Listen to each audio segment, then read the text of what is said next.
Caros irmãos, caras irmãs da Associação Assistencial Espírita Mestre de Amor, é com muita alegria que aqui nos encontramos mais uma vez para trazer para as nossas reflexões os ensinos que a doutrina espírita nos traz.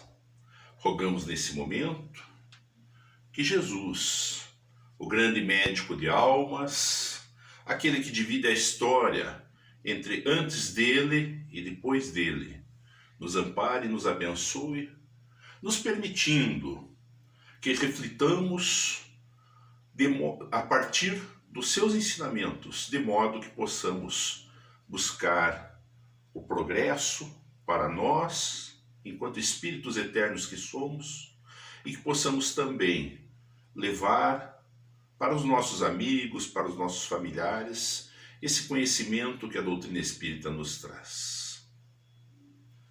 Conta o espírito Humberto de Campos que na região do Vale do Paraíba, a rica proprietária de terras e de escravos, no século XIX, Dona Maria Augusta, retornava para sua fazenda após uma estadia na corte. E ao chegar, a poderosa senhora dirigiu-se a um salão onde, sentando-se numa cadeira de espaldar elevado, recebia um a um dos escravos que lhe vinham pedir a bênção, beijando-lhe a mão. E ela, num ritual que tinha o hábito de fazer constantemente quando retornava das viagens, abençoava a cada um daqueles homens e mulheres humildes que ali se encontravam. Um a um dos escravos veio até ela, beijou-lhe as mãos, ela os abençoou, até que a última, uma jovem, a última escrava, que deveria chegar próxima de Dona Maria Augusta, Matilde, com duas crianças no colo, dois bebês, aproximou-se e Dona Maria Augusta determinou: pare, vá para a senzala e deixe lá as suas crias, depois volte para conversarmos. A jovem baixou a cabeça, saiu tristonha, levou os filhinhos até a senzala, deixando-os lá, e retornou para conversar com Dona Maria Augusta. A grande proprietária de terras, a poderosa senhora, determinou que ela a acompanhasse. E junto com ela vinha também o capataz. Os três seguiam e, ao se aproximarem do Rio Paraíba, Dona Maria Augusta perguntou: Matilde, de quem são aquelas crias? A frase cheia de preconceito da parte de Dona Maria Augusta demonstrava que aquela mulher poderosa detestava as pequenas crianças. Matilde demorou a responder à pergunta da senhora. E Dona Maria Augusta insistiu: me diga, de quem são aquelas crias? E Matilde, temerosa, respondeu: de seu filho Zico, sinhá. A senhora tomou-se de ódio, de raiva, de fúria, e, a um gesto que fez para o capataz, esse estalou o chicote sobre Matilde, que acabou caindo nas águas do rio Paraíba, sendo tragada pelas águas, afogando-se e desencarnando, morrendo ali no leito do caudaloso rio. Passaram-se 100 anos e nas Minas Gerais, numa região muito pobre, um temporal se avizinhava. Numa casa humilde, uma mulher com 2 crianças preocupava-se ao ver a tempestade se aproximar. Esta mulher olha para os filhos, beija-os, vai até a porta para olhar a tempestade. E, num descuido, acaba sendo tragada pela enxurrada e é levada pelas águas, desaparecendo e também vindo a falecer. Ali, a poderosa Dona Maria Augusta, reencarnada na pele daquela mulher humilde, também mãe de 2 filhos, cumpria com o seu destino a partir da lei de causa e efeito. A reencarnação, como mecanismo da justiça divina, deu a oportunidade para que Dona Maria Augusta, agora, como uma mulher simples, como uma mulher humilde, não mais a poderosa fazendeira, também, através da lei de causa e efeito, fosse tragada pelas águas e levada pela enxurrada, vindo a desencarnar e deixando também 2 filhos. A história de Dona Maria Augusta, de Matilde, nos remete ao princípio da justiça divina a partir da reencarnação. O processo reencarnatório tem objetivos muito claros. E a doutrina espírita nos traz, através dos seus princípios básicos, dos seus ensinamentos básicos, a reencarnação como um processo de reajustamento do ser, um processo de aprendizado.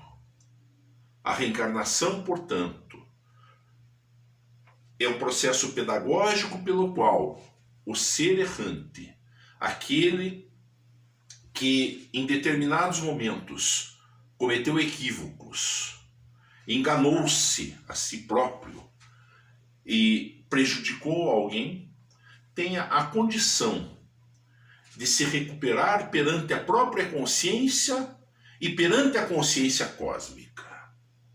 O processo reencarnatório vem estabelecer a lei da justiça. Meus irmãos, quantas vezes nós, no nosso cotidiano, no nosso dia a dia, ficamos indignados quando percebemos que a justiça terrena falha, que a justiça terrena não cumpre necessariamente com o papel de proporcionar a reeducação para os infratores.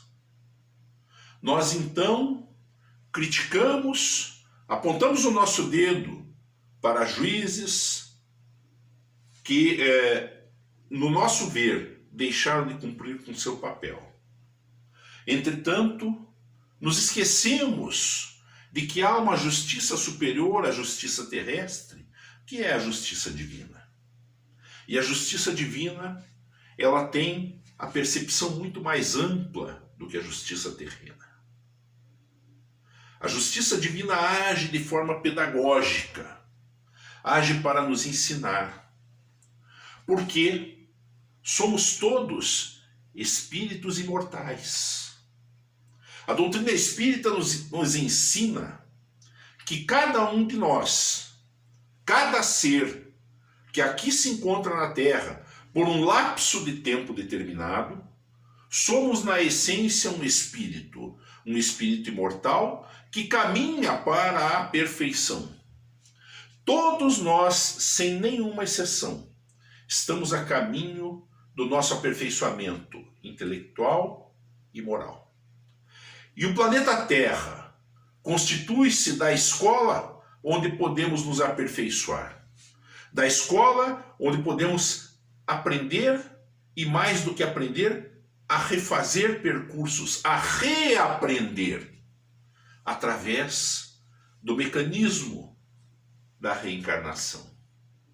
A pluralidade das existências, portanto, nos permite que caminhemos na direção do aperfeiçoamento, tanto do ponto de vista intelectual, adquirindo cada vez um grau de conhecimento maior, como do ponto de vista moral, deixando para trás as mazelas que nos perseguem durante muito tempo, porque nós carregamos vícios que nos fazem errar muitas e muitas vezes. Então é preciso deixar esses vícios para trás, é preciso despojar-se deles buscando aperfeiçoamento moral. Ora, pela reencarnação se explica o próprio progresso terrestre. Onde estaria a justiça divina se pensarmos que homens viveram durante o Paleolítico, vivendo basicamente da caça, da pesca, da coleta, passando frio, muitas vezes passando fome, não tendo conforto nenhum? Onde estaria a justiça divina se aqueles que cometeram os grandes crimes contra a humanidade simplesmente ficassem impunes? Muitos podem pensar, mas um espírito que cometeu grandes faltas vai arder no fogo do inferno. E aí, a doutrina espírita vem nos ensinar que Deus é bom e é justo. E que a justiça divina não é uma justiça punitiva. Se a própria justiça humana foi se aperfeiçoando ao longo dos séculos, deixando, desde lá do Código de Hammurabi, onde se falava em vingança, em olho por olho, dente por dente, na antiga Mesopotâmia, até se aperfeiçoar, passando pelo direito romano e chegando ao momento atual com uma concepção de direito em que não se busca punir para castigar, mas sim para reeducar o cidadão, para poder reinserir o cidadão à sociedade. Então, se a justiça humana já tem essa percepção de que deve promover a reinserção a partir de um processo reeducativo, imaginemos então a justiça divina. A sabedoria de Deus não poderia permitir que uma pessoa, por um ato, por mais errado que seja, permanecesse num sofrimento eterno por milênios ou pela eternidade. Portanto, o fogo eterno da danação, o fogo eterno do inferno, não existe. O que existe são princípios de justiça que nos permitem resgatarmos as nossas faltas, resgatarmos os nossos erros através do processo reencarnatório. Muitas das questões que vivemos nos dias de hoje, muitos dos problemas pelos quais passamos, têm a sua causa, a sua origem no passado. No Evangelho segundo o Espiritismo, no capítulo 5, Bem-aventurados os aflitos, no seu item 7, Allan Kardec escreve: os sofrimentos devidos a causas anteriores à existência presente, como os que se originam de culpas atuais, são muitas vezes a consequência da falta cometida, isto é, o homem, pela ação de uma rigorosa justiça distributiva, sofre o que fez sofrer aos outros. Se foi duro e desumano, poderá ser, a seu turno, tratado duramente e com desumanidade. Se foi orgulhoso, poderá nascer em humilhante condição. Se foi avaro, egoísta, ou se fez mau uso de suas riquezas, poderá ver-se privado do necessário. Se foi mau filho, poderá sofrer pelo procedimento de seus filhos, etc. Então nós percebemos aqui nas palavras de Allan Kardec que toda a ação que praticamos, quando é uma ação negativa, traz para nós a consequência, a resposta àquele ato praticado. Portanto, a reencarnação é esse mecanismo através do qual a justiça divina se opera, fazendo-nos aprender, nos dando os recursos necessários para que possamos, então, nos aperfeiçoar, principalmente do ponto de vista moral. E Kardec continua, ainda no capítulo 5, item 7, dizendo: assim se explicam pela pluralidade das existências e pela destinação da Terra como mundo expiatório as anomalias que apresenta a distribuição da ventura e da desventura entre os homens e os maus neste planeta. Entre os bons e os maus neste planeta. Então vejam, meus amigos, Allan Kardec nos chama a atenção para nos apresentar que o planeta Terra, como um mundo expiatório, como um mundo de expiação e provas, faz com que soframos num processo de aprendizado e nos traz a distribuição da riqueza ou da pobreza entre os bons e os maus no planeta, para que tenhamos a oportunidade do aprendizado. Tudo, portanto, se enquadra dentro da busca pelo aprimoramento. Vou repetir a frase de Kardec. Assim se explicam pela pluralidade das existências e pela destinação da Terra, como mundo expiatório, as anomalias que apresenta a distribuição da ventura e da desventura entre os bons e os maus neste planeta. Ou seja, os graves problemas da diversidade social, das diferenças sociais.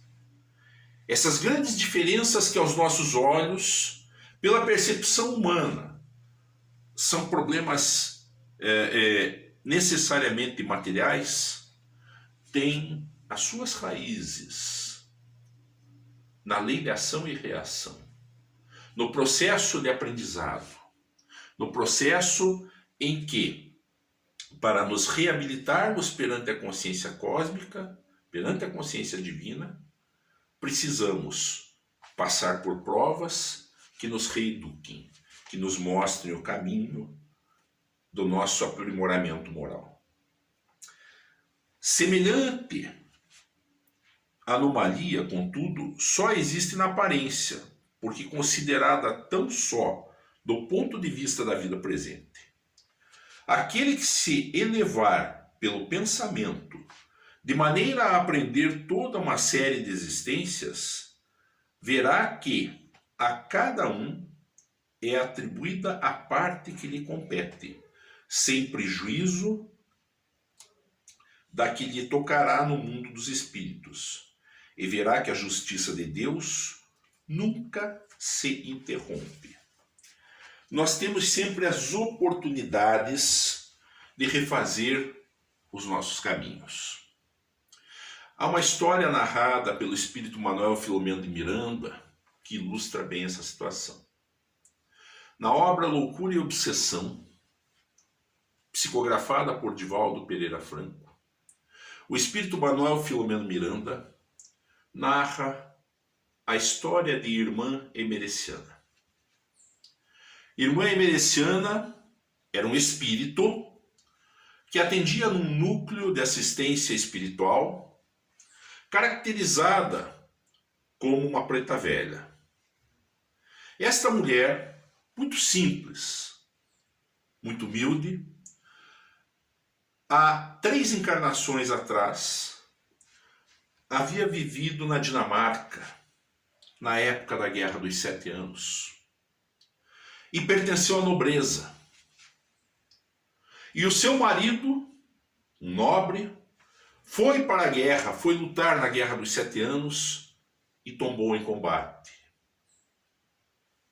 Aquela mulher lá da Dinamarca, querendo a vingança, mandou que o filho fosse para a guerra vingar seu pai. E o filho vai para a guerra. E também acaba tombando em combate, vindo a desencarnar. Aquela mulher, pertencente à elite da época, pertencente à nobreza da Dinamarca, passa por um problema de consciência. E ao desencarnar, reencontra o marido e o filho num processo de extremo sofrimento no plano espiritual. Ela então se debate pelo sentimento de culpa por haver incentivado principalmente o filho para que fosse vingar seu pai.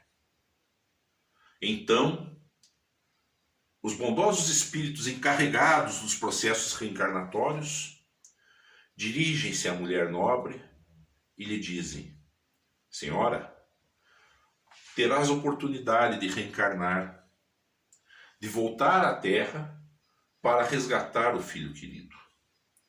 E ela aceita reencarnar em terras africanas. Renasce na África, onde recebe, através da gestação, aquele filho que, quando desencarnou na guerra, desencarnou muito revoltado. A morte na guerra fez com que ele morresse com muito ódio. E ele reencarna. E ambos, no processo necessário ao aprendizado, são trazidos como escravos para o Brasil. O filho aumenta a sua revolta. A mãe vai se resignando. Ela compreendeu que ela precisava aprender a desenvolver a humildade. Então, ela aceita aquela reencarnação como uma oportunidade de refazer o seu caminho. E ali ela permanece humildemente na fazenda onde torna-se escrava, cuidando dos afazeres que lhe eram atribuídos, enquanto o filho se rebela. Esse filho acaba, pela violência dos senhores de escravos, sendo chicoteado, vindo a morrer no tronco. A revolta naquele espírito aumenta. E esse espírito então retorna ao plano espiritual com mais ódio ainda. Aquela mulher, hoje irmã emereciana, também desencarna, retorna ao plano espiritual. E aí ela pede aos bons espíritos que ela reencarnasse novamente no Brasil, novamente na condição de escrava, para de novo receber o filho amado. E ela reencarna. E após essa encarnação, ainda de muito sofrimento, ela continua a lutar pelo restabelecimento do filho. Então, irmã emereciana é o exemplo do espírito que viveu duas realidades absolutamente diferentes, na nobreza europeia e depois na escravidão no Brasil. Nessas duas situações, houve um processo de aprendizado, da compreensão dos verdadeiros valores da vida. E hoje a irmã emereciana trabalha no plano espiritual em favor de todos os necessitados, buscando socorrer a todos, buscando auxiliar a todos numa roupagem fluídica humilde, sem se importar com as aparências, sem se importar com o poder. Aquela mulher que foi poderosa, agora dedica-se aos mais necessitados e com isso busca resgatar o seu filho. Então o processo reencarnatório significa a possibilidade da nossa depuração, a possibilidade de vencermos a nós mesmos e nos regenerarmos, de aprendermos, de nos aperfeiçoarmos do ponto de vista intelectual, ampliando a nossa bagagem de conhecimento, porque quando desencarnamos, ao retornar para o plano espiritual, levamos conosco aquilo que aqui adquirimos em termos de conhecimento, em termos de relações humanas. As coisas da matéria ficam. A casa, o carro, os bens materiais, esses ficam, porque caixão não tem gaveta. Entretanto, a bagagem que o espírito leva é tudo aquilo que ele produziu de bom, de bem. Todos os bons atos que aqui fazemos vão repercutir na nossa vida futura. É muito interessante que já os egípcios acreditavam que quando a alma ia para o além, no tribunal de Osíris, o coração era pesado numa balança com uma pena. E o coração não podia pesar mais do que a pena. Então esse é o sentido de que a prática do bem nos dá uma condição futura melhor. A prática do mal, os erros que cometemos precisam ser corrigidos. E por isso o mecanismo da reencarnação nos permite, ao retornar ao plano terrestre, refazer o percurso buscando evitar os erros. Há um provérbio muito interessante que diz: havia uma rua, na rua havia um buraco, não viu o buraco cair no buraco. Havia uma rua, na rua havia um buraco, não viu o buraco cair no buraco. Havia uma rua, na rua havia um buraco, caí no buraco. Havia uma rua, na rua havia um buraco, desviei o buraco. Havia uma rua, na rua havia um buraco, desviei o buraco. Havia uma rua, na rua havia um buraco, mudei de rua. Esse provérbio nos remete à ideia da nossa transformação. Muitas vezes nós caímos. Caímos por inocência, caímos porque nos acostumamos ao vício, mas é preciso aprender para que não nos machuquemos e que não machuquemos a outrem, desviar os buracos do caminho. Então, o desviar o buraco é uma forma de tentar não errar. Até que nós aprendemos a mudar de rua, ou seja, aprendemos a mudar as nossas atitudes, a mudar o nosso modo de agir. E mudando o nosso modo de agir, progredimos, crescemos moralmente. E esse crescimento moral nos proporciona o bem-estar, nos proporciona a verdadeira felicidade. Portanto, esse mecanismo da reencarnação é o mecanismo perfeito da justiça divina como uma justiça perfeita, que permite àquele ser que erra, àquele ser que comete equívocos, reeducar-se na escola terrestre. A Terra ainda é um mundo de expiação e provas. Se encontra, é verdade, no caminho de mundo de regeneração, onde as coisas serão sem dúvida melhores. Mas enquanto ela for um mundo de expiação e provas, estaremos tendo as oportunidades de para cá retornar para refazer os caminhos tortuosos, os caminhos errados. O aprendizado se faz encarnação por encarnação, existência por existência. Somos todos, como já dissemos, espíritos imortais. Mas isso não significa que tenhamos que aguardar que a vida nos leve. Nós precisamos sempre fazer a nossa parte. Também o espírito Humberto de Campos narra uma história muito interessante a respeito da reencarnação. Conta ele que durante o século II, no Império Romano, durante o governo de Marcos Aurelius, o grande imperador filósofo, na região das Galhas, reuniu-se um grupo de patrícios romanos, e esse grupo queria então comemorar as vitórias de Lúcio Galo, general do Império, que havia feito muitas conquistas na Germânia. E para receber o grande comandante, prepara-se uma grande festa. E para essa festa, então, a Assembleia reunida determina que haveriam jogos, que haveriam dançarinas, lutas de gladiadores, corridas de biga, enfim, haveria uma grande festa para comemorar os feitos daquele general.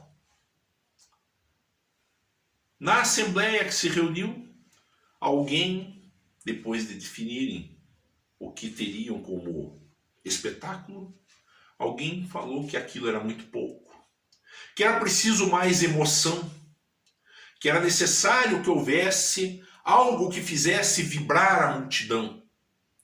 E então, uma voz rouquenha propõe: cristãos às feras!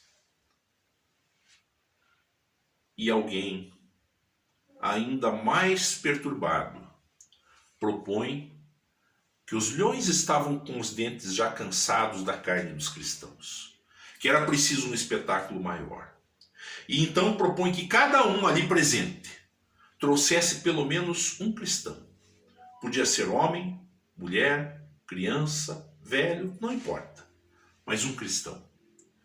E reunindo esses cristãos, então, eles besuntariam as pessoas com óleo,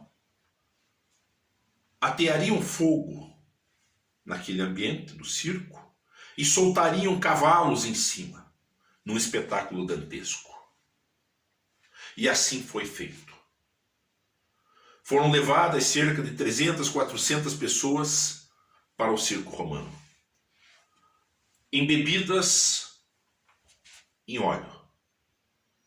Foi colocado fogo no recinto e soltaram-se os cavalos, que, desesperados pela ação do fogo, passaram atropelando aqueles homens, mulheres, crianças, velhos.